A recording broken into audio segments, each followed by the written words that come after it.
Assalamualaikum warahmatullahi wabarakatuh. Berjumpa lagi dengan Ki Utri Kumboyono yang membahas tentang sejarah, budaya, pelaku sejarah, serta Tosan Aji. Dan untuk perjumpaan kita kali ini, kita sudah lama tidak membahas tentang Tosan Aji yang kita di video yang kemarin kita sudah jalan-jalan ke gunung, ke tempat-tempat bersejarah, kita membahas tentang sejarah di tempat-tempat tersebut. Untuk kali ini kita akan membahas kembali tentang Tosan Aji. Dan kebetulan untuk di video kali ini kita akan membahas Tosan Aji bukan keris, cuman berupa tombak. Dan seperti apa pembahasan kita atau tentang sejarah, filosofi, serta ciri-ciri dari tombak yang akan kita bahas ini, mari kita mulai. Sebelum kita membahas tentang wilahannya atau inti tombaknya, kita mulai dulu dari yang luar dulu ya.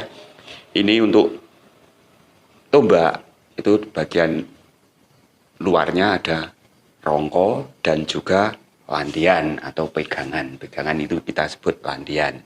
Dan di landian sendiri pasti biasanya ada aksesoris berupa kuningan, yang ini bawah ini sama yang atas ini disebut tunjung. Biasanya dari bahan kuningan.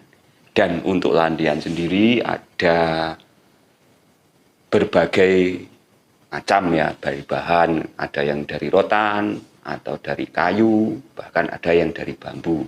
Dan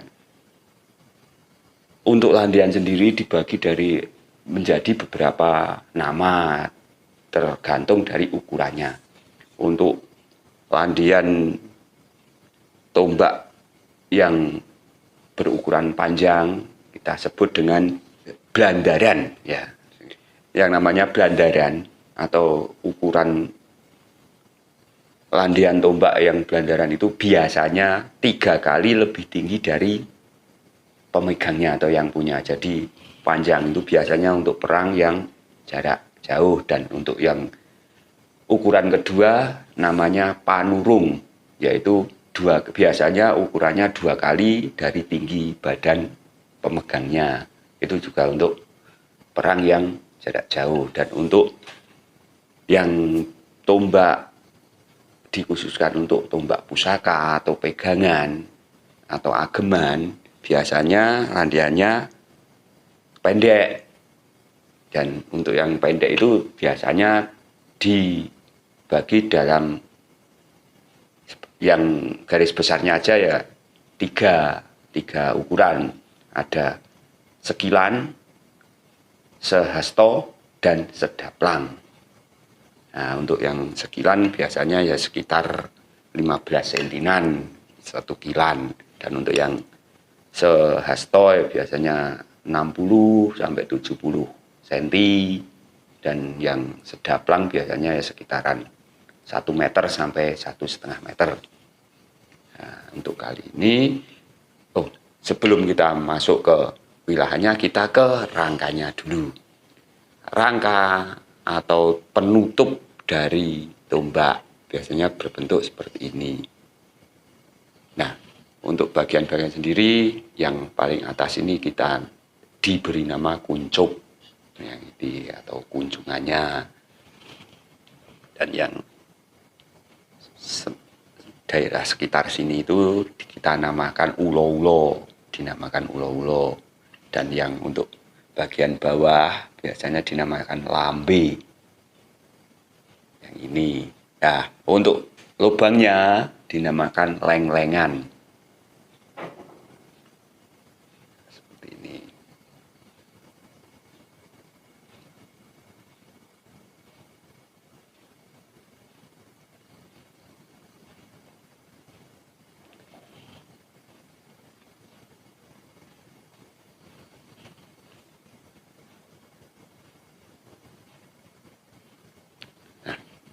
Sekarang kita masuk ke wilayahnya. Mari kita ulas bersama-sama. Nah, kebetulan ini tombak yang di kami ini namanya biring lanang. Tombak jenis biring atau dapur biring itu ada dua. Yang garis besar ada dua, yaitu biring lanang dan biring wadon. Nah, kebetulan yang akan kita bahas kali ini biring lanang. Estimasi atau zaman pembuatannya atau modelnya ya, itu pembuatan Mataram atau Majapahit itu kita lihat dari mendaknya. Kalau biasanya pembuatan model Majapahit, mendak itu mendak iras.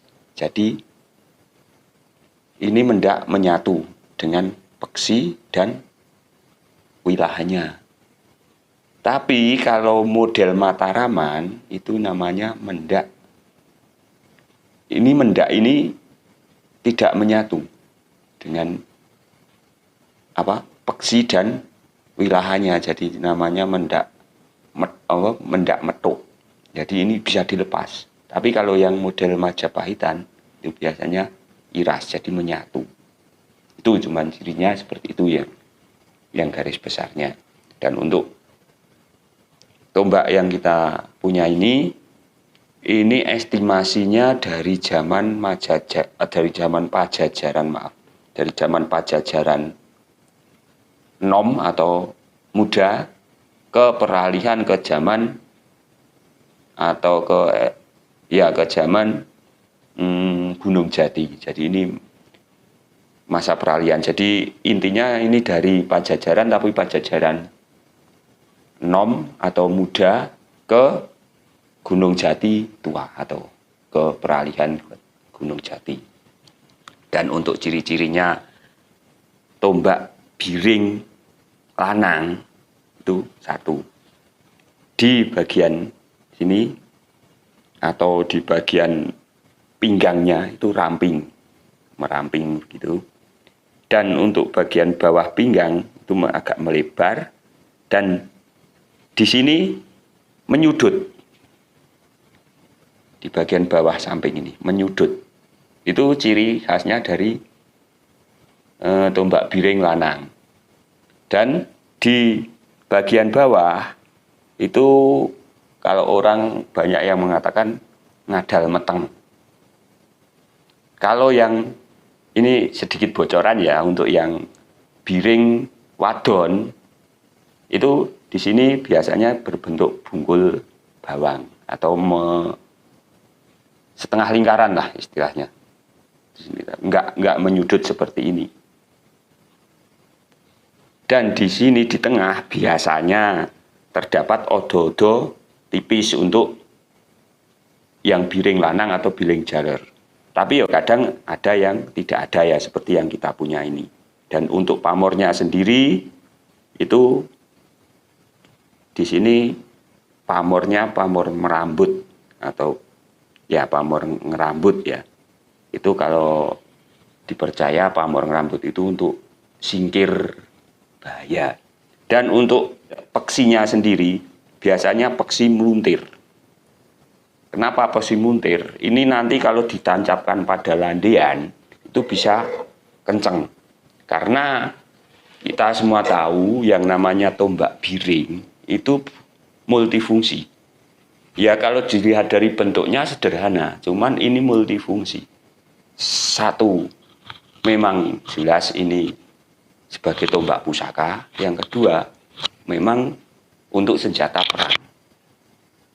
Dan biasanya dengan pamor merambut ini yang dipercaya singkir bahaya itu untuk satu, menghilangkan sifat sombong angkuh atau sifat jelek pada pemiliknya, karena namanya biring itu dari kebiri atau dipotong dalam artian itu memotong sifat-sifat jelek pada pemiliknya.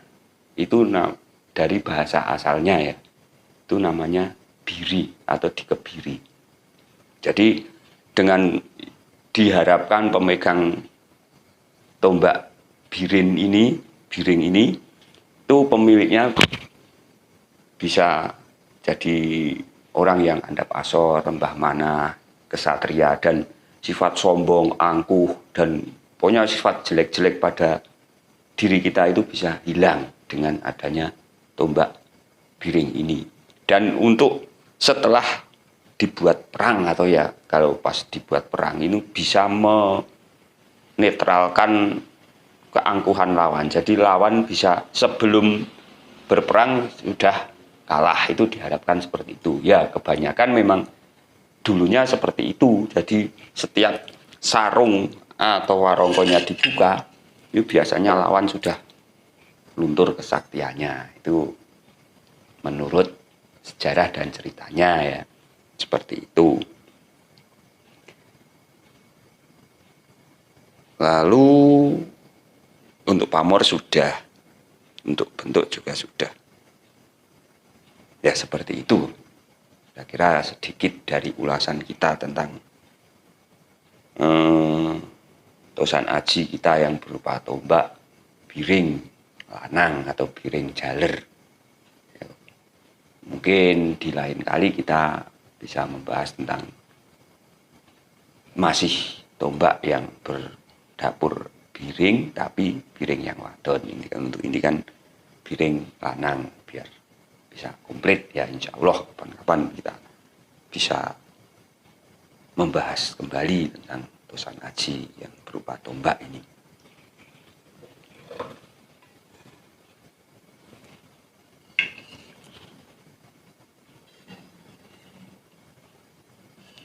Oh ya, sekali lagi sebelum kita tutup video ini, tombak Biring ini memang tombak multiguna atau multifungsi ya, selain untuk benda pusaka juga untuk perang.